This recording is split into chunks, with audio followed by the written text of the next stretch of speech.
Sa mga nagdaang linggo, nagkaroon ng makabuluhang pagbabago sa relasyon ng Israel at Syria, lalo na matapos ang pagbagsak ng rehimen ni Pangulong Bashar al-Assad noong ika-8 ng Disyembre 2024.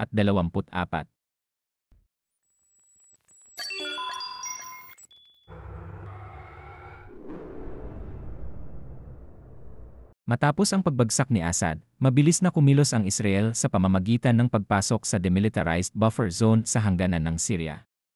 Ayon kay punong ministro Benjamin Netanyahu, ang hakbang na ito ay pansamantalang hakbang upang matiyak ang seguridad ng Israel laban sa mga posibleng banta mula sa mga grupong nag-aagawan ng kapangyarihan sa loob ng Syria.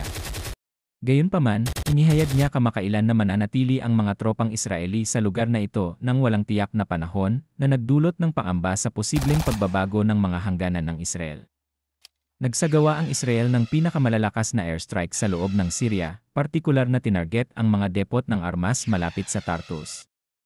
Ang mga pagsabog ay napakalakas na umabot sa 3.0 magnitude sa Richter scale.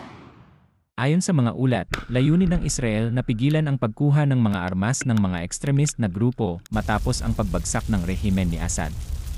Ang Israel ay kumuha ng kontrol sa isang mahalagang estratehikong lokasyon sa Mount Hermon na nagbibigay sa kanila ng malinaw na tanaw patungo sa Damascus, mga 40 kilometro ang layo. Ang pag-okupang ito ay nagdulot ng pangamba sa mga lokal na residente at nakakuha ng kritisismo mula sa United Nations at iba't ibang pamahalaan na hindi kinikilala ang naunang pag-angkin ng Israel sa Golan Heights. Ang bagong leader ng Syria, si Ahmad al-Shara, ay nagpahayag ng pagtutol sa mga aksyon ng Israel, ngunit binigyang diin ang pagnanais na maiwasan ang panibagong labanan at ituon ang pansin sa muling pagtatayo at pagpapanumbalik ng katatagan sa bansa. Inihayag ni Netanyahu ang plano na doblehin ang populasyon ng mga Israeli sa okupadong Golan Heights, na sinasabing mahalaga ito para sa seguridad ng bansa. Ang hakbang na ito ay nakatanggap ng kritisismo mula sa iba't ibang bansa at organisasyon na nag-aalala sa posibleng paglala ng tensyon sa rehiyon.